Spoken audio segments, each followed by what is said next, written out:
നമസ്കാരം. ജയ്ഹിന്ദ് ടിവിയുടെ എല്ലാ മാന്യ പ്രേക്ഷകർക്കും ഗ്രഹപാഠത്തിന്റെ മറ്റൊരു പുതിയ എപ്പിസോഡിലേക്ക് സ്വാഗതം.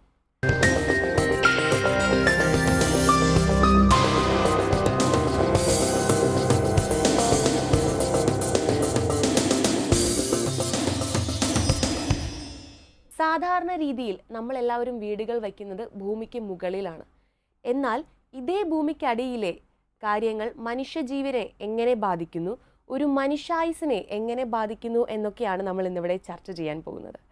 ജീവനുള്ള വീടുകളെ പറ്റി കൂടുതൽ സംസാരിക്കുവാനായി, ചർച്ച ചെയ്യുവാനായി ഇന്ന് നമ്മളോടൊപ്പം എത്തിയിരിക്കുന്ന അതിഥി ജിയോപതിക് കൺസൾട്ടന്റ് ശ്രീ സി ചന്ദ്രബോധ് സാറാണ്.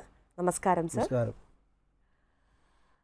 ജീവനുള്ള വീടുകൾ എന്ന് കേൾക്കുമ്പോൾ തന്നെ നമ്മളെല്ലാവരും പ്രത്യേകിച്ചൊരു ശ്രദ്ധ അതിലേക്ക് കേന്ദ്രീകരിക്കും. കാരണം നമ്മുടെ ജീവിതം മുക്കാൽ ഭാഗവും നമ്മൾ ജീവിക്കുന്നത് നമ്മൾ വീട്ടിൽ തന്നെയാണല്ലോ. വീടുകളാണ് ഒരു മനുഷ്യന് സമാധാനം ലഭിക്കണമെങ്കിൽ വീട്ടിലെത്തിയാലേ ലഭിക്കുള്ളൂ എന്നൊക്കെയാണ് നമ്മളെല്ലാവരും സാധാരണക്കാർ പറയാറുള്ളത്. അപ്പോൾ ഈ ഒരു വീടുകൾ, ജീവനുള്ള വീടുകൾ എന്നുള്ളൊരു വിഷയത്തെക്കുറിച്ച് സാറിന് എന്താണ് പറയാനുള്ളത്? അതായത് ഇപ്പോൾ നേരത്തെ പറഞ്ഞതുപോലെ ഇപ്പോൾ കൃഷ്ണ പറഞ്ഞല്ലോ, ഇങ്ങനെ ജീവനുള്ള വീടുകൾ നമുക്ക് സമാധാനവും സന്തോഷവും സമൃദ്ധിയും സാന്ത്വനവും ഐശ്വര്യവും ഒക്കെ തരുന്നതായിരിക്കണം നമ്മുടെ വീടുകളെന്ന് പറയുന്നുണ്ട്. അപ്പോൾ ഇതിനു മുമ്പ് ഏകദേശം 8 വർഷത്തോളം ഞാൻ ജയ്ഹിന്ദിൽ ഗൃഹപാഠത്തിലൂടെ മറ്റൊരു വിഷയവുമായിട്ട് വന്നിരുന്നു. എന്നാൽ ഇപ്പോൾ നമ്മൾ കൈകാര്യം ചെയ്യുന്ന അതുമായിട്ട് യാതൊരു വിധത്തിൽ ബന്ധപ്പെടാത്ത ഒരു വിഷയത്തിലൂടെയാണ് കടന്നു പോകുന്നത്.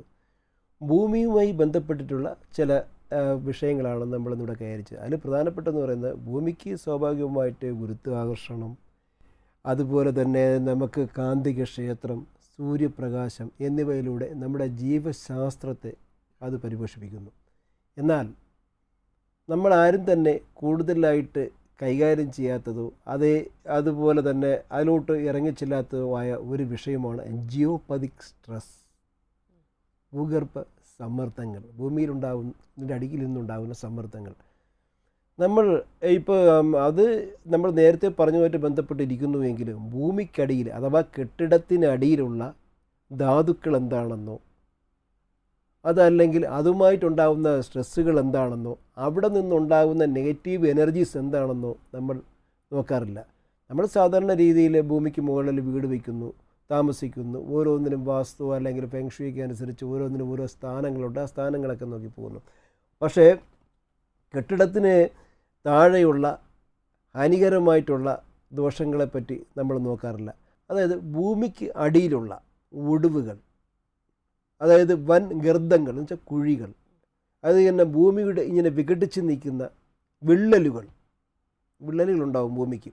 അതുപോലെ തന്നെ ജീവനുള്ള ബോൺസുകൾ എന്ന് പറയുമ്പോഴത്തേക്ക് എന്താണ് അസ്ഥി മറ്റു കാര്യങ്ങളും എല്ലാം. അതുപോലെ തന്നെ മറ്റു ധാതുക്കൾ എന്ന് പറയുമ്പോഴത്തേക്ക് ചില രത്നക്കല്ലുകളായിരിക്കാം, അല്ലെങ്കിൽ മറ്റുള്ള കല്ലുകളായിരിക്കാം. ജീവനുള്ളതും ജീവനില്ലാത്തതുമായിട്ടുള്ള അദൃശ്യ ശക്തികളൊക്കെ തന്നെ നമ്മുടെ നഗ്ന നേത്രങ്ങൾക്ക് കാണാൻ കഴിയാത്ത രീതിയിൽ ഭൂമിക്കടിയിലുണ്ട്. അപ്പോൾ ആനിമേറ്റ് ആയതും ജീവനില്ലാത്തതുമായിട്ടുള്ള എല്ലാ വസ്തുക്കൾക്കും ഓറയുണ്ട്. ഓറയെന്ന് വെച്ചാൽ പ്രകാശവലയമുണ്ട്. അപ്പോൾ ആ പ്രകാശവലയവും ഈ നെഗറ്റീവായിട്ടുള്ള ഇപ്പം നമ്മൾ നേരത്തെ പറഞ്ഞു വന്നിട്ടുള്ള ഈ കാരണങ്ങളെല്ലാം തന്നെ ഭൂമിക്കടിയിലുള്ള, അതായത് ജലചാനലുകൾ, വൻ പാറകൾക്കിടയിൽ കൂടി ഒലിച്ചു വരുന്ന ജലനരമ്പുകൾ എന്നാണ് പറയുന്നത്, വെള്ളം ഇങ്ങനെ വരുന്നുണ്ട്. അപ്പോൾ അത് കട്ട് ചെയ്യുന്ന സ്ഥാനം, അത് കട്ടായി പോകുന്ന സ്ഥാനം ഉണ്ട്, ആ സ്ഥാനമുണ്ട്. അപ്പോൾ ഇങ്ങനെയുള്ള സ്ഥാനങ്ങളിൽ താമസിക്കുന്നവർക്ക്, അതായത് ജിയോപതിക് സ്ട്രെസ് ലൈനുകളെന്നാണ് ഇതിന് പറയുന്നത്. സയൻറ്റിഫിക് ആയിട്ടുള്ള കാര്യമാണ്. ആ വിഷയത്തിലോട്ട് ഞാനിത് പറഞ്ഞു വരുമ്പോഴത്തേക്ക് വരാം. അപ്പോൾ ആ ലൈൻ കടന്നു വരുന്ന സ്ഥലത്ത് നമ്മൾ കൂടുതൽ സമയം, നമ്മളൊരു കെട്ടിടത്തിലാണെങ്കിലും ഒരു ഓഫീസിലായിരുന്നാലും അതല്ല, കൂടുതൽ സമയം എവിടെയാണോ ചെലവഴിക്കുന്നത് ആ ചെലവഴിക്കുന്ന സ്ഥലത്ത് കൂടി ഈ ജിയോപതിക് സ്ട്രെസ് ലൈൻ കടന്നു പോകുമ്പോൾ മനുഷ്യനുണ്ടാകുന്ന രോഗങ്ങളെ പറ്റിയാണ് ആദ്യമായിട്ട് പറയുന്നത്. അതായത് ക്യാൻസർ, അതുപോലെ തന്നെ ഹാർട്ട് അറ്റാക്ക്, ക്ഷയരോഗം, മാനസിക സമ്മർദ്ദങ്ങൾ, വിമുഖത, ഹൈപ്പർ ആക്ടിവിറ്റി, അങ്ങനെയുള്ള എല്ലാ കാര്യങ്ങളും ഈ സ്ട്രെസ് ലൈനിലൂടെയാണ് വരുന്നത്. എന്തുകൊണ്ടെന്നാൽ മലിനജലം നമ്മുടെ ഭൂമിക്കടിയിൽ കൂടെ ഒഴിച്ചു പോകുന്നു. ആ സ്ഥലത്ത് ഉണ്ടാകുന്ന ഒരു ക്രോസിംഗ് പോയിൻ്റ് ഉണ്ട്, നോഡൽ പോയിൻ്റ് എന്നാണ് അതിന് പറയുന്നത്. ആ നോഡൽ പോയിൻറ്റിൽ ഏറ്റവും കൂടുതൽ സമയം കിടക്കുന്നതോ ഇരിക്കുന്നതോ ആയിട്ടുള്ള ആൾക്കാർക്കാണ് ഭേദപ്പെടുത്താൻ കഴിയാത്ത രീതിയിലുള്ള രോഗങ്ങൾ പിടിപെടുന്നത്. അപ്പോൾ നമ്മൾ സാധാരണ രീതിയിൽ ഒരു രോഗം പിടിപെട്ടാൽ, ഒരു അസുഖം പിടിപെട്ടാൽ നമ്മൾ എന്ത് ചെയ്യും? നമ്മൾ ഡോക്ടറെ പോയി കാണും. അദ്ദേഹം എന്താണ് ചെയ്യുന്നത്? രോഗത്തിന് മരുന്ന് തരും. അദ്ദേഹത്തിന് അതേ ചെയ്യാൻ കഴിയും. അദ്ദേഹം രോഗത്തിന് മരുന്ന് തരുന്നു. കഴിഞ്ഞ 22-23 കാലഘട്ടത്തിൽ 25 ലക്ഷം രൂപയുടെ വിദേശ നിർമ്മിത മരുന്നുകളാണ് ഇവിടെ ഇറക്കുമതി ചെയ്തിട്ടുള്ളത്. നമ്മൾ ഡോക്ടറെ കാണുന്നു, മരുന്ന് കഴിക്കുന്നു, നമ്മൾ വീണ്ടും അതേ സ്ഥലത്ത് തന്നെ പോയിട്ട് നമ്മൾ ഉപയോഗിക്കുന്നു, കിടക്കുന്നു, ഇരിക്കുന്നു, ബാക്കി എല്ലാ കാര്യങ്ങളും അവിടെ. വീണ്ടും നമുക്ക് ഭേദപ്പെടുത്താൻ കഴിയാത്തുള്ള രോഗം നമ്മളെ പിടിപെട്ടിക്കൊണ്ടിരിക്കും. ആദ്യം ഒരു ആശ്വാസം കിട്ടും, വീണ്ടും അത് തന്നെയാണ് പോകുന്നത്. അപ്പോൾ അതിൻ്റെ ഭാഗമായിട്ടാണ് ഈ ജിയോപതിക് സ്ട്രെസ് ലൈനും അത് ശാസ്ത്രീയമായിട്ടുള്ള ശാസ്ത്രലോകം കൗതുകത്തോടു കൂടി നോക്കിക്കാണുന്ന ശാസ്ത്രലോകം വികസിപ്പിച്ചെടുത്തിട്ടുള്ള അനേക വർഷ ഗവേഷണത്തിലൂടെ കണ്ടെത്തിയിട്ടുള്ള ജിയോപതിക് സ്ട്രെസ് ലൈൻ. ഇതാണ് എനിക്ക് ആദ്യമായിട്ട് നിങ്ങളോട് പറയാനുള്ളത്.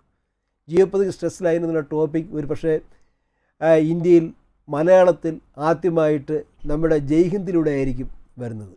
അതിന് സംശയമൊന്നുമില്ല. പുതിയ പുതിയ സബ്ജക്റ്റുകളും പുതിയ വിഷയങ്ങളും ഒക്കെ എടുക്കണമെന്ന് ആഗ്രഹമുള്ളതുകൊണ്ടാണ് 8 വർഷം ഞാൻ ഇതിനകത്ത് ചേരുന്നു. പിന്നെ ഒരു 4 വർഷത്തെ ഒരു ഇടവേള. ആ ഇടവേളയ്ക്ക് ശേഷവും നമ്മുടെ ജയ്ഹിന്ദിലൂടെ തന്നെയാണ് എനിക്ക് വരണമെന്നുള്ള ആദ്യമായിട്ടുള്ള ആഗ്രഹം ഉണ്ടായിരുന്നത്. അതുകൊണ്ട് തന്നെയാണ് ഈ പ്രോഗ്രാമത്തിലോട്ട് നമ്മൾ ജയ്ഹിന്ദിലൂടെ കടന്നു വരുന്നത്. സാർ ഇപ്പോൾ പറഞ്ഞല്ലോ, നമ്മളൊരു രോഗം വന്നു കഴിഞ്ഞാൽ നമ്മൾ ഡോക്ടറെ കാണുന്നു, മരുന്ന് മേടിക്കുന്നു, അത് ഭേദമാകുന്നു. പക്ഷേ ഈ ഒരു വീടിനെ തുടർന്നുണ്ടാകുന്ന പ്രശ്നങ്ങൾ, അല്ലെങ്കിൽ ഈ ഒരു പറഞ്ഞ ജിയോപതിക് സ്ട്രെസ്സിനെ തുടർന്നുണ്ടാകുന്ന പ്രശ്നങ്ങൾ എങ്ങനെയാണ് അത് ഭേദമാക്കാൻ പറ്റുന്നതാണോ? അതായത് ഇപ്പം ചോദിച്ച ഒരു ചോദ്യമുണ്ട്, ഭേദമാക്കാൻ കഴിയുമോ എന്നാണ് ചോദിച്ചത്. ഭേദപ്പെടുത്തണമെങ്കിൽ ശരിക്കും നമ്മളിത് ആഴത്തിൽ മനസ്സിലാക്കുകയും പഠിക്കുകയും ഉൾക്കൊള്ളുകയും വേണം. അതാണ് ആദ്യം ചെയ്യേണ്ടത്. അത് നമുക്കിത് ഭേദപ്പെടുത്തണമെങ്കിൽ എന്തുകൊണ്ടാണ് ഇതിൻ്റെ ഒരു തുടക്കം എന്ന് നമുക്കത് ആദ്യം നോക്കണ്ടേ. നമ്മുടെ മെഡിക്കൽ ഡോക്ടർമാരും ശാസ്ത്ര ലോകത്ത് ഉണ്ടായിരുന്ന 2 പേരും ജർമ്മൻകാരായിരുന്നു. ഹാർട്ട്മാൻ ഗ്രിഡും മാൻഫ്രെഡ് കറിയും. ഈ 2 ഡോക്ടർമാരുടെ പേരാണത്. അപ്പോൾ ഇവരാണ് ഈ ശാസ്ത്ര ലോകത്തെ വിസ്മയിപ്പിച്ചുകൊണ്ട് ഈ ഒരു രംഗത്തേക്ക് ഒരു ഗവേഷണത്തിലൂടെ കടന്നു വരുവാൻ കാരണമായത്. അത് എന്തുകൊണ്ടാണ് വന്നതെന്നറിയണ്ടേ. ജർമ്മനിയിൽ, അത് ലോകരാജ്യത്തിൻ്റെ പല ഭാഗത്തും പല രീതിയിലുള്ള വ്യവസായ സ്ഥാപനങ്ങളുണ്ടാകാം, ഉണ്ട്. അതുപോലെ തന്നെ കമ്പനികളുണ്ട്, വീടുകളുണ്ട്, അങ്ങനെ പല പല സ്ഥാപനങ്ങളുണ്ട്. അപ്പോൾ ജർമ്മനിയിലെ ഒരു സ്ഥലത്ത് വർഷങ്ങൾക്ക് മുമ്പ് തന്നെ ഒരു വ്യവസായ സ്ഥാപനത്തിൽ പണിയെടുത്തുകൊണ്ടിരുന്ന തൊഴിലാളികളുണ്ടായിരുന്നു. അവർക്കവിടെ സാമ്പത്തിക പ്രശ്നമോ വേതന പ്രശ്നങ്ങളോ ഒന്നും തന്നെ അവരെ അലട്ടിയില്ല. അവരെ അലട്ടിക്കൊണ്ടിരുന്നത് ഛർത്തിൽ, വെരിക്കോസ് വെയിൻ, ഓർക്കാനം, അതുപോലെ തന്നെ അലർജി, ഇങ്ങനെ പല രീതിയിലുള്ള രോഗങ്ങളും മാനസിക സമ്മർദ്ദങ്ങളും മൂലം അവർക്ക് അവിടെ തൊഴിലിൽ മുന്നോട്ട് പോകാൻ കഴിയാത്ത ഒരവസ്ഥ വന്നു. അപ്പോൾ ഒരു തൊഴിൽ സ്ഥാപനത്തിൽ തൊഴിലാളിയെ കിട്ടിയില്ല എന്നുണ്ടെങ്കിൽ ആ സ്ഥാപനത്തിന് വൻ നഷ്ടത്തിലോട്ടായിരിക്കും പോകുന്നത്. അപ്പോൾ ആ വൻ നഷ്ടം അത് വേറൊരു വിഷയം, നമുക്ക് അങ്ങോട്ട് പോകണ്ട. അപ്പോൾ അത് എന്തുകൊണ്ടാണെന്ന് കണ്ടുപിടിക്കലായിരുന്നു നമ്മുടെ മാൻഫ്രെഡ് കറിയും ഗ്രിഡും ഒക്കെ ചെയ്തത്. അവർ മെഡിക്കൽ ഡോക്ടർമാർ മാത്രമായിരുന്നില്ല, ശാസ്ത്ര ലോകത്തിൽ ഡോക്ടറേറ്റ് നേടിയവരുമായിരുന്നു. ആ കണ്ടുപിടുത്തങ്ങൾ, ആ ഗവേഷണത്തിലൂടെ അവർ ഒരു സ്കാനർ കണ്ടെത്തുന്നു, ഒരു ഉപകരണം കണ്ടെത്തുന്നു. ഇത് എന്തുകൊണ്ട് ഇത് സംഭവിക്കുന്നു? കാരണം നമുക്ക് ജർമ്മനിയിൽ ഇന്നും നിലനിൽക്കുന്ന ഒരു വാസ്തു വിഭാഗമാണ് ബയോളജി, ജീവനുള്ള വീടുകൾ, സയൻസ് ഓഫ് ഹൗസ്, മെഡിസിൻ എന്നൊക്കെ പറയുന്ന പോലെ അങ്ങനെ ഒരു വിഭാഗമുണ്ട്. അത് കണ്ടെത്തുന്ന സീക്ക് ഹൗസ് എന്ന് വെച്ചാൽ രോഗം പിടിച്ച വീടുകൾ. അപ്പോൾ വീടിന് രോഗം വരുമോ എന്ന് ചോദിക്കും. കഴിഞ്ഞ എപ്പിസോഡിലൊക്കെ ഞാൻ അതിനെപ്പറ്റി ചെറുതായിട്ട് സൂചിപ്പിച്ചിട്ടുണ്ട്. ഇപ്പോൾ ആധികാരികമായിട്ട് ന്യൂക്ലിയർ സയൻറ്റിസ്റ്റ് ആയിരുന്ന എൻ്റെ ഗുരുസ്ഥാനത്ത് നിൽക്കുന്ന ഉണ്ട്. ആധികാരികമായ സർട്ടിഫിക്കറ്റും കാര്യങ്ങളൊക്കെ ഉണ്ട്. 4 വർഷമായിട്ട് ഞാൻ ആ പഠനത്തിൻ്റെ പിന്നാലെയായിരുന്നു. അപ്പോൾ ശരിക്കും കഠിനമായ പ്രയത്നം ഉണ്ടെങ്കിൽ മാത്രമേ നമുക്കിത് മനസ്സിലാക്കുവാനും അതിൻ്റെ ആ സ്കാനറും മറ്റും ഉപയോഗിക്കാനും ഒക്കെ ഉള്ള ഒരു കാര്യങ്ങളുണ്ട്. അപ്പോൾ ഈ വിഷയത്തോട് താല്പര്യമുള്ളതുകൊണ്ടാണ് ഞാൻ അങ്ങനെ ചെയ്തത്. അപ്പോൾ എന്തായിരുന്നാലും ഇവർ കണ്ടുപിടിച്ചതാണ് ഈ 2 കറി ലൈനും അതുപോലെ തന്നെ ഗ്രിഡുകളെന്ന് പറയുമ്പോഴത്തേക്കും നല്ല വലകൾ പോലെ ഉള്ള ഗ്രിഡുകൾ, അതാണ് വലയെന്ന് പറയുന്നത്. അപ്പോൾ ഈ 2 ലൈനുകൾ തമ്മിലുള്ള ഒരു ക്രോസിംഗ് പോയിൻ്റ് ഉണ്ട്. Crossing point. അപ്പോൾ ഒരെണ്ണം നമുക്ക് കിഴക്ക് നിന്ന് പടിഞ്ഞാറോട്ടും ഒരെണ്ണം വടക്ക് നിന്ന് തെക്കോട്ടും പോകുന്ന 2 ലൈനുകൾ. ഈ 2 ലൈനുകളുടെ ക്രോസിംഗ് പോയിൻ്റ് എന്ന് പറയുന്നതാണ് നോഡൽ പോയിൻ്റ് എന്ന് പറയുന്നത്. അപ്പോൾ ഇതെങ്ങനെ കണ്ടുപിടിക്കും? ആ പോയിന്റിൽ കിടക്കുന്നവർക്കാണ് ഞാൻ നേരത്തെ പറഞ്ഞിട്ട് ഉള്ള രോഗങ്ങൾ വരുന്നത്. അതിൽ യാതൊരു സംശയവുമില്ല. കാരണം തെളിയിക്കപ്പെട്ട സത്യങ്ങളെയാണ് ശാസ്ത്രം എന്ന് വിശേഷിപ്പിക്കുന്നത്. അത് നിങ്ങൾക്കറിയാമല്ലോ. അത് ആ ശാസ്ത്രം എന്ന് വിശേഷിപ്പിക്കുന്നത്. അപ്പോൾ ആ ലൈനിൽ കിടക്കുന്നവർക്ക് ഈ രോഗങ്ങൾ വരാം. അങ്ങനെ വരാതിരിക്കണമെങ്കിൽ നമ്മൾ എന്ത് ചെയ്യണം? അങ്ങനെ അത് കണ്ടുപിടിക്കുന്നതിനായിട്ടാണ് നമ്മൾ ഈ മിഷനറി മിഷൻ വെച്ചാൽ വലിയ മിഷനൊന്നുമല്ല, അത് വർഷങ്ങളുടെ ശ്രമഫലമായിട്ട് വികസിപ്പിച്ചെടുത്തിട്ടുള്ള സയൻറ്റിസ്റ്റുകളുടെ ഗവേഷണത്തിലൂടെ വികസിപ്പിച്ചെടുത്തിട്ടുള്ള ഒരു മെഷീനുണ്ട്. ആ മെഷീൻ വെച്ചിട്ട് നമ്മൾ സ്കാൻ ചെയ്ത് നോക്കുമ്പോൾ തീർച്ചയായിട്ടും ആ സ്ഥാനം നമുക്ക് കണ്ടെത്തുവാൻ കഴിയും. ആ സ്ഥാനം കണ്ടെത്തിയാൽ മാത്രം പോരല്ലോ. ഒരു മനുഷ്യന്, എനിക്കായിരുന്നാലും വൈഷ്ണവിക്കായിരുന്നാലും മറ്റ് നമ്മുടെ മുമ്പ് ഇരിക്കുന്ന ക്യാമറാമാനായിരുന്നാലും ആർക്കായിരുന്നാലും 50 അല്ലെങ്കിൽ 60, 50 അല്ലെങ്കിൽ 60 ഹെർട്സിനപ്പുറം വൈബ്രേഷൻ താങ്ങാൻ കഴിയില്ല. നമ്മുടെ കോശങ്ങൾക്ക് ട്രില്യൺ കണക്ക് കോശങ്ങളുണ്ട് നമുക്ക്. അതുകൊണ്ട് നിർമ്മിതമാണല്ലോ നമ്മളെല്ലാവരും തന്നെ. ആ കോശങ്ങൾക്ക് ഇതിൽ കൂടുതലായിട്ടൊന്നും താങ്ങാൻ കഴിയില്ല. അതിൽ കൂടുതൽ അപ്പോൾ 160, 70, 70, 80, 90, 100 അങ്ങോട്ട് 150 വരെ ആയിക്കഴിഞ്ഞാൽ ഈ കോശങ്ങളെല്ലാം മരവിപ്പിച്ച് നമ്മളെ, അതായത് വൈദ്യുത കാന്തിക തരംഗങ്ങളുടെ ഫ്രീക്വൻസി ആണ് നമ്മുടെ ശരീരത്തിൽ മൊത്തം ഈ പ്രശ്നം ഉണ്ടാക്കുന്നത്. അപ്പോൾ ഇതെങ്ങനെ ഉണ്ടാകുന്നു? ഈ ഭൂമിക്കടിയിലുള്ള ജലനരമ്പുകളെന്ന് പറയുന്ന മലിനജലങ്ങളും പാറക്കെട്ടുകളും അതുപോലെ തന്നെ മറ്റ് ധാതുക്കളിൽ നിന്നുണ്ടാകുന്ന ഒരു നെഗറ്റീവ് എനർജി ഭൂമിക്ക് മുകളിലോട്ട് വരുന്നു. ആ വരുന്നതിലൂടെയാണ് നമുക്ക് ഈ കാര്യങ്ങളും ഈ അസുഖങ്ങളും രോഗങ്ങളും ഒക്കെ പിടിപെടുന്നത് എന്ന് മനസ്സിലായി കാണുമല്ലോ. അപ്പോൾ ഇതിനെ എങ്ങനെ നമുക്ക് റിവേഴ്സാക്കി ഭൂമിയിലോട്ട് വിടാം? നമ്മുടെ ഒരു കെട്ടിടം നമ്മൾ വയ്ക്കുമ്പോൾ, ഒരു വീട് നമ്മൾ വയ്ക്കുമ്പോൾ, ഒരു വ്യവസായ സ്ഥാപനം നമ്മൾ തുടങ്ങുമ്പോൾ തീർച്ചയായിട്ടും ഇലക്ട്രിക്കൽ വർക്കിനോടൊപ്പം തന്നെ ഇലക്ട്രീഷ്യന്മാർ എന്താ ചെയ്യുന്നത്? എർത്ത് കൊടുക്കും ഭൂമിക്കടിയിലോട്ടും. എന്തിനാണ്? അധിക വൈദ്യുതി പ്രസരണം ഉണ്ടെങ്കിൽ അത് എല്ലാം റിവേഴ്സ് ചെയ്ത് ഭൂമിക്കടിയിലോട്ട് പോകുന്നതിന്. അത് ചെയ്തില്ലേ പറ്റൂ. അതല്ലാത്ത രീതിയിൽ ഇവിടെയെങ്കിലും ചെയ്തിട്ടില്ല. അപ്പോൾ 50 ഹെർട്സ് വൈദ്യുതിയിൽ കൂടുതലായിട്ട് നമുക്കിങ്ങനെ പ്രശ്നം വരികയാണെങ്കിൽ നമ്മുടെ കളമശ്ശേരിയിൽ ഇതിനൊരു മെയിൻ ഓഫീസുണ്ട്. 50 കൂടിയാലും കുറഞ്ഞാലും അവരവിടെ ഇരുന്ന് കൺട്രോൾ ചെയ്തുകൊണ്ടേയിരിക്കും. കൂടിയാലും കുഴപ്പമാണ്, കുറഞ്ഞാലും കുഴപ്പമാണ്. ഇപ്പോൾ പല സ്ഥലത്തും നമുക്ക് പോകുമ്പോഴത്തേക്ക് യാത്ര ചെയ്യപ്പെടുന്ന ആക്സിഡൻറ്റ് സോൺ എഴുതി വെച്ചിട്ടുണ്ട്. അപ്പം നമ്മളായിരിക്കും എന്താ ഈ ആക്സിഡൻറ്റ് സോൺ? ഇവിടെ എന്തെങ്കിലും റോഡിന് വളവ് തിരിവുകളൊക്കെ ഉള്ളത് കൊണ്ടായിരിക്കുമോ അങ്ങനെ സംഭവിക്കുന്നത് എന്ന് നമ്മൾ വിചാരിക്കും. എന്നാൽ അത് മാത്രമല്ല, അതായത് ജിയോപതിക് സ്ട്രെസ് ലൈനിൻ്റെ കടന്നു വരവ്, അവിടെ ക്രോസിംഗ് പോയിൻ്റ് ഉണ്ട്. അപ്പോൾ ഈ വണ്ടി ഓടിക്കുന്നവർക്കോ മറ്റുള്ളവർക്കോ ശ്രദ്ധിക്കുന്നവരുടെയൊക്കെ നിമിഷ നേരം കൊണ്ട് തന്നെ അവരുടെ തലച്ചോറിലുള്ള സിഗ്നലുകൾ മാറിപ്പോവുകയാണ് ചെയ്യുന്നത് ആ ലൈനിലെത്തുമ്പോൾ. ഇപ്പോൾ നമുക്ക് ഉദാഹരണത്തിനായിട്ട് മറ്റൊരു കാര്യം നോക്കാം. ഇതുപോലുള്ള ലൈനുകൾ ഇപ്പോൾ നിങ്ങൾക്ക് വേണമെങ്കിൽ നിങ്ങളുടെ വീട്ടിൽ പരിശോധിക്കാം. ഇതെന്താ ചെയ്യേണ്ടത്? നിസ്സാരമായിട്ടുള്ള ഒരു ഇതാണ് ഞാൻ പറയുന്നത്. ഒരു ഉദാഹരണമാണ് പറയുന്നത്. പൂച്ചകൾ എപ്പോഴും ഈ സ്ട്രെസ് ലൈനിലാണ് കിടക്കുന്നത്. പൂച്ചകൾ അതുപോലെ തന്നെ അവിടെ മൺകൂനകൾ കാണും. അതായത് വെളുത്ത എറുമ്പുകൾ, നമ്മളതിനെന്താ ചിതലുകൾ, വെള്ള എറുമ്പ് ചിതലുകളെന്ന് പറയുന്നത്. അത് ആ കൂന പോലെ അവിടെ വളർന്നു വരും. ചില സ്ഥലത്താണെങ്കിലും എന്താ വെച്ചാൽ ഭൂമിക്കടിയിൽ നിന്ന് എറുമ്പുകൾ ഇങ്ങനെ ഉറുമ്പുകൾ നമ്മളെ എറുമ്പുകൾ തിരുവനന്തപുരം ഭാഷയിൽ പറയും ഉറുമ്പുകൾ. അപ്പോൾ ആ ഉറുമ്പുകൾ ഇങ്ങനെ വന്നുകൊണ്ടിരിക്കും. എത്ര തുടച്ചാലും ഇത് മാറില്ല, അത് അവിടെ തന്നെ ഉണ്ടാവും. പക്ഷേ പശുക്കളും നായ്ക്കളും അവിടെ ഒരിക്കലും കിടക്കില്ല. കുതിരയും അവ ഇത് ഒച്ച വയ്ക്കും. നല്ല സ്ഥാനത്ത് മാത്രമേ അത് കിടക്കാറുള്ളൂ, നല്ല പോസിറ്റീവായിട്ടുള്ള. അത് പ്രകൃതി നിയമമാണ്. പ്രപഞ്ചത്തിലെ പ്രകൃതിയിൽ നിന്ന് അവർക്ക് കിട്ടിയിട്ടുള്ള ഒരു രീതിയാണ്. അതുകൊണ്ടാണ് അത് അങ്ങനെ സംഭവിക്കുന്നത്. അപ്പോൾ അതല്ലാത്ത സ്ഥലത്ത് സംഭവിക്കുന്നതാണിത്. അപ്പം നമുക്ക് എന്താണ് ചെയ്യാൻ പറ്റുന്നതെന്ന് വെച്ച് കഴിഞ്ഞാൽ, ഇപ്പോൾ ഈ പറഞ്ഞതുപോലെ ഈ സ്ഥലങ്ങളിൽ നമ്മൾ കൂടുതൽ സമയം ചിലവഴിക്കാതിരിക്കുക. അത് മാത്രമാണ് ചെയ്യാനുള്ളത്. ഇല്ല എന്നുണ്ടെങ്കിൽ നമുക്ക് ഇതുപോലുള്ള എന്തെങ്കിലും അസ്വസ്ഥതകൾ നിങ്ങൾക്ക് അനുഭവപ്പെടുന്നുണ്ടോ ഉണ്ടെങ്കിൽ നമ്മൾ ചെയ്യേണ്ട ഒരു വിഷയം എന്താണെന്ന് വെച്ച് കഴിഞ്ഞാൽ, നമുക്ക് നല്ല ഒരു കൺസൾട്ടൻറ്റിനെ കണ്ട് ഇത് എന്തെങ്കിലും പ്രശ്നങ്ങളുണ്ടോ, ഇത് കാരണമാണോ നമ്മുടെ വീട്ടിൽ ഇങ്ങനെയുള്ള പ്രശ്നങ്ങളുള്ളത്.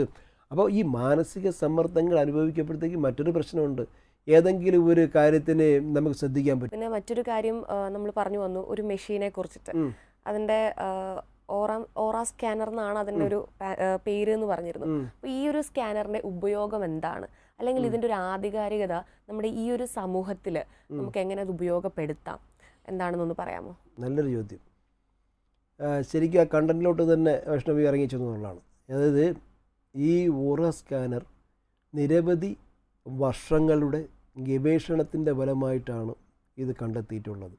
അത് കണ്ടെത്തിയത് തന്നെ ന്യൂക്ലിയർ സയൻറ്റിസ്റ്റ് റിട്ടയർഡ് ആണ് ഇന്ത്യയിലെ അതിൻ്റെ ഉപജ്ഞാതാവ്.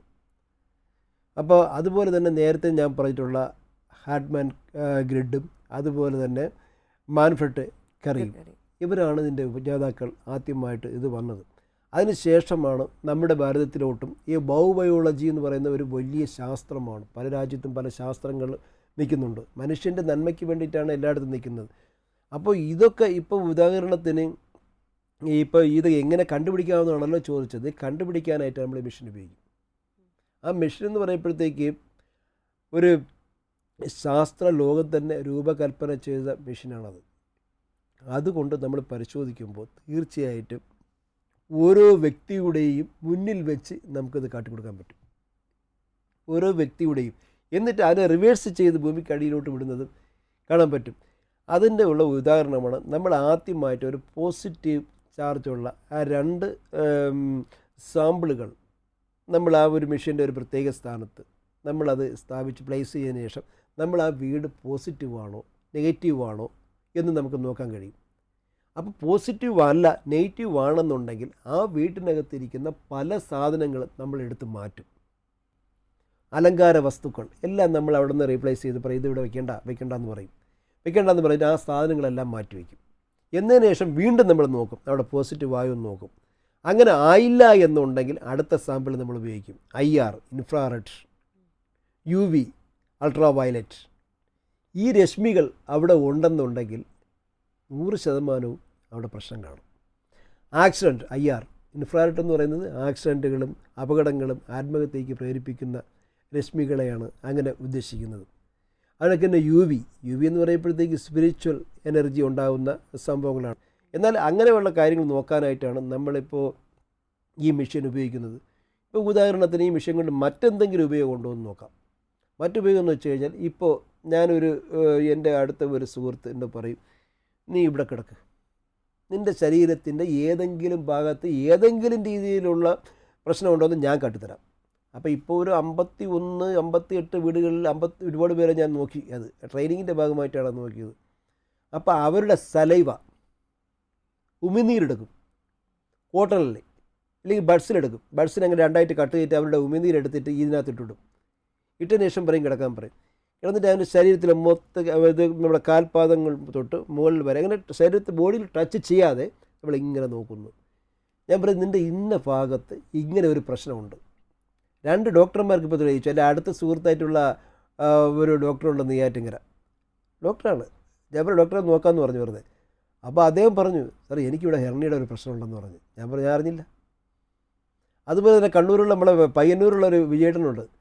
അപ്പോൾ അവിടെയും ചെന്നിട്ട് ഇങ്ങനെ നോക്കി. അതായത് ഈ ഓറ സ്കാനർ കൊണ്ട് ഒരു മനുഷ്യ ശരീരത്തിലെ കോശങ്ങളെ ഏതെല്ലാം രീതിയിൽ അത് കൈകാര്യം ചെയ്തു നോക്കാനായിട്ട് നമുക്ക് കഴിയുന്നുള്ളതാണ്. അപ്പോൾ ഇതിനകത്തുള്ള ഈ വൈബ്രേഷൻ, ഈ വൈദ്യുത കാന്തിക തരംഗങ്ങളുടെ ഫ്രീക്വൻസിയുടെ അളവനുസരിച്ചാണ് നമുക്ക് ഒരുപാട് പ്രശ്നങ്ങൾ ഭൂമിയിൽ നിന്നുണ്ടാകുന്നതും മനുഷ്യ ശരീരത്തിനെ കാർന്ന് തിന്നുന്ന ഭേദമാക്കാനാകാത്ത രോഗങ്ങൾ പിടിപെടുന്നതെന്നുമാണ് ആദ്യമായിട്ട് ഒന്ന് സൂചിപ്പിക്കാനുള്ള. ഒരുപാട് വിഷയങ്ങൾ അനന്തമായിട്ടുണ്ട്. അത് നമുക്ക് വരുന്ന എപ്പിസോഡിൽ കാണാം. എങ്കിലും നിങ്ങൾ ചെയ്യേണ്ടത് എന്താണെന്ന് വെച്ച് കഴിഞ്ഞാൽ ഇങ്ങനെ സംശയമുള്ളവർ എന്നെ വിളിക്കണം. വിളിച്ചു കഴിഞ്ഞാൽ ആ സംശയങ്ങൾ നമുക്ക് തമ്മിൽ അത് സംസാരിക്കാം. ഏതെല്ലാം രീതിയിൽ എനിക്ക് നിങ്ങളെ സഹായിക്കാൻ കഴിയുമോ, എൻ്റെ അറിവുകൾ നിങ്ങളിലോട്ട് പങ്കിടുവാൻ ഞാൻ തയ്യാറാണ്. അപ്പോൾ അത് വിളിക്കുമ്പോൾ മാത്രമേ നമുക്ക് അറിയാൻ പറ്റൂ. അതിനെപ്പറ്റി കൂടുതലായിട്ട് നിങ്ങൾ വിളിക്കുമ്പോൾ നമ്മൾ പറഞ്ഞു വന്നത് ഈ ഒരു വീട്ടിനകത്തെ വിഷയങ്ങളെക്കുറിച്ചാണല്ലോ. സ്വാഭാവികമായും സാധാരണക്കാർക്കുള്ളൊരു ചിന്താഗതിയാണ് വീട്ടിനകത്ത് ഇന്ന സാധനം ഇന്ന സ്ഥലത്ത് വെച്ച് കഴിഞ്ഞാൽ അത് ഒരു നെഗറ്റീവ് എനർജി, അതായത് അലങ്കാര വസ്തുക്കൾ, മണി പ്ലാന്റ് പോലുള്ള അലങ്കാര വസ്തുക്കൾ നമ്മൾ സ്ഥിരമായി ഉപയോഗിക്കുന്ന ആൾക്കാർ, പ്രത്യേകിച്ചും മലയാളികൾ. അപ്പോൾ ആ ഒരു അലങ്കാര വസ്തുക്കൾ നമ്മൾ മാറ്റി വെച്ചത് കൊണ്ട്, അല്ലെങ്കിൽ ഈ ഒരു അലങ്കാര വസ്തുക്കൾ ഇവിടെ ഇരുന്നാൽ അത് നമുക്ക് ശരിയായില്ല എന്നൊക്കെ നമ്മൾ എങ്ങനെയാണ് അറിയുക? അതിൻ്റെ ഒരു ആധികാരികതയെക്കുറിച്ച് പറയാം. അതിൻ്റെ ആധികാരികം എന്ന് പറയുമ്പോൾ വീടിൻ്റെ അലങ്കാരത്തിന് വേണ്ടി ഇൻറ്റീരിയർ ഡെക്കറേഷന് നമ്മൾ ചെയ്യാറുണ്ട്. അപ്പോൾ ചില വീടുകളിൽ ചില ജീവനുണ്ടായിരുന്ന മൃഗങ്ങളുടെ തലകളോ അതല്ലെങ്കിൽ വേറെ ഏതെങ്കിലുമൊക്കെ രൂപങ്ങളോ മരിച്ചു പോയവരുടെ ഫോട്ടോസോ അതല്ലെങ്കിൽ വേറെ നമുക്ക് മാർക്കറ്റിൽ കിട്ടുന്ന ഇല്ലെങ്കിൽ ഉത്സവ സ്ഥലത്ത് കിട്ടുന്ന ഇല്ലെങ്കിൽ മാളുകളിൽ കിട്ടുന്ന എല്ലാ സാധനങ്ങളും കുട്ടികളുടെ കരച്ചിൽ കാരണം അവരുടെ ആഗ്രഹത്തിനനുസരിച്ച് നമ്മൾ വാങ്ങിക്കൊടുക്കും. ഇതെല്ലാം നെഗറ്റീവായിട്ടായിരിക്കും നമുക്ക് വരുന്നത്. ഒരു പക്ഷേ ഫർണിച്ചറുകൾ ഇട്ടിരിക്കുന്ന സ്ഥാനമായിരിക്കും നമുക്ക് നെഗറ്റീവായിട്ട് വരുന്നത്. ചിലപ്പോൾ അത് വുഡാണെങ്കിൽ ഒരു ഭാഗത്താണെങ്കിൽ അതായിരിക്കും നെഗറ്റീവായിട്ട് വരുന്നത്. അങ്ങനെ വീട്ടിലുള്ള എല്ലാ കാര്യങ്ങളെയും നമ്മൾ ഇത് ചെയ്ത് നോക്കുമ്പോൾ ഈ സ്കാനറിലൂടെ ആ സ്ഥാനത്ത് അത് വെക്കാൻ പാടുണ്ടോ, അവിടെ പ്ലേസ് ചെയ്യാമോ, മറ്റൊരു സ്ഥലത്താണോ പ്ലേസ് ചെയ്യേണ്ടത് എന്ന് നമുക്കത് കാട്ടിത്തരുമ്പോൾ ആ സ്ഥാനം ഈ ആയിരിക്കുന്ന ഇപ്പോൾ ചെയർ ആണെങ്കിൽ ആ ചെയർ, അതല്ലെങ്കിൽ ഒരു ഫോട്ടോ ആണെങ്കിൽ അതിനെ നമ്മൾ സ്കാൻ ചെയ്ത് നോക്കുന്നു. അത് നെഗറ്റീവായിട്ടാണ് കാണിക്കുന്നതെങ്കിൽ അതിനെ നമ്മൾ എടുക്കും. അതിനെ മറ്റൊരു സ്ഥാനത്ത് അതിൻ്റെ സാമ്പിൾ വേണമെങ്കിൽ ഇടാം, അതല്ലെങ്കിൽ അതിൻ്റെ മറ്റൊരു സ്ഥാനത്തായിട്ട് നമ്മൾ അതിനെ സ്കാൻ ചെയ്ത് നോക്കുമ്പോഴത്തേക്കും അവിടെ പോസിറ്റീവായിട്ട് കാണിക്കും. ആ സ്ഥലത്താണ് അത് പ്ലേസ് ചെയ്യേണ്ടത്. മനസ്സിലായല്ലോ? അപ്പോൾ അതായത് നമ്മൾ നേരത്തെ പറയും 50 അല്ലെങ്കിൽ 60 ഹെർട്സിൽ കൂടുതലായിട്ട് ഒരു വൈബ്രേഷൻ വൈദ്യുതകാന്തിക തരംഗം താങ്ങാൻ കഴിയില്ല.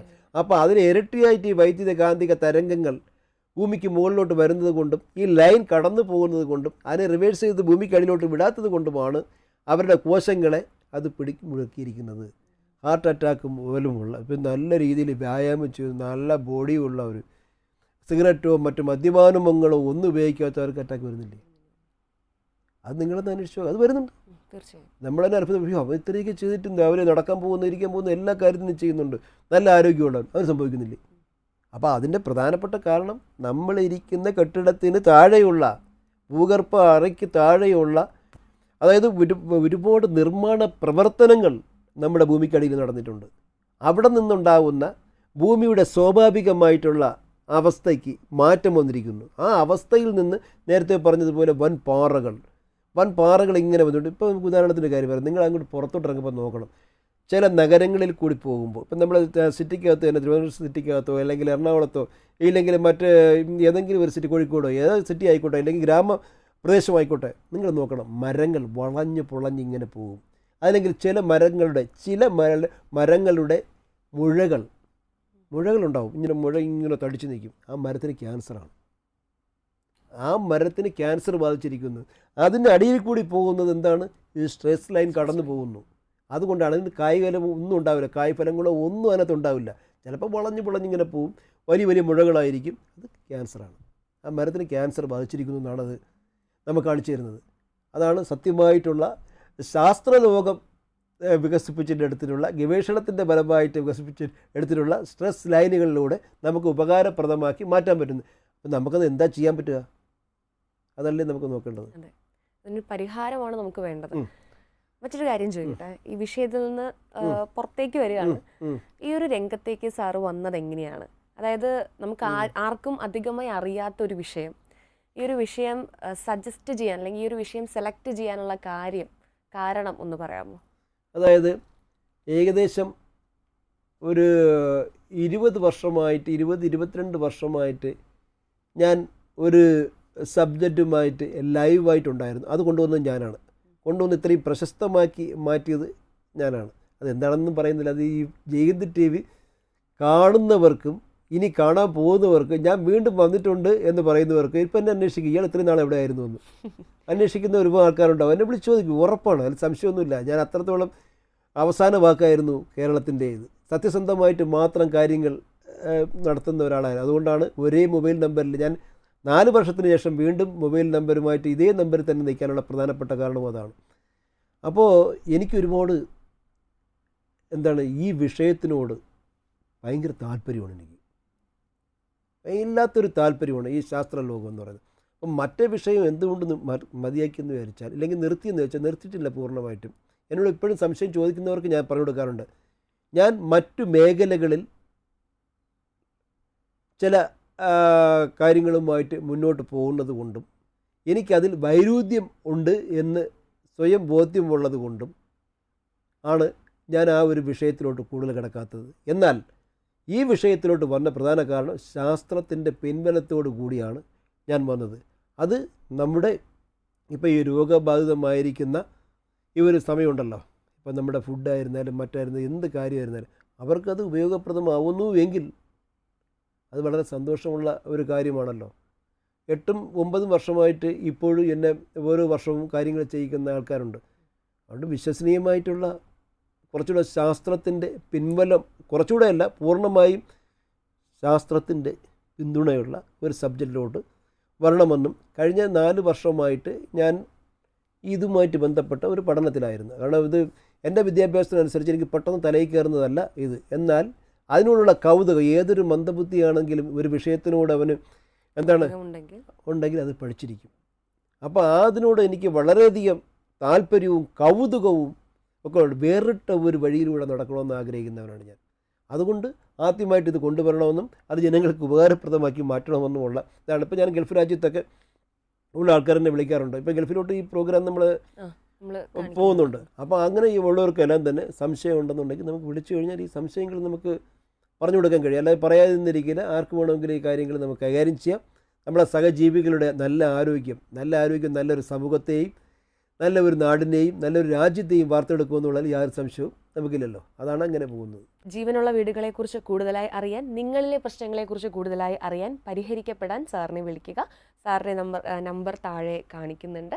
ആ നമ്പറിൽ വിളിച്ചു കഴിഞ്ഞാൽ സാറിനോട് സംസാരിക്കാൻ, ചോദ്യങ്ങൾ ചോദിക്കാം. ഇനിയും അടുത്ത ആഴ്ച വീണ്ടും ഇതേപോലുള്ള വിഷയങ്ങളുമായി വരാം. അതുവരേക്കും നന്ദി.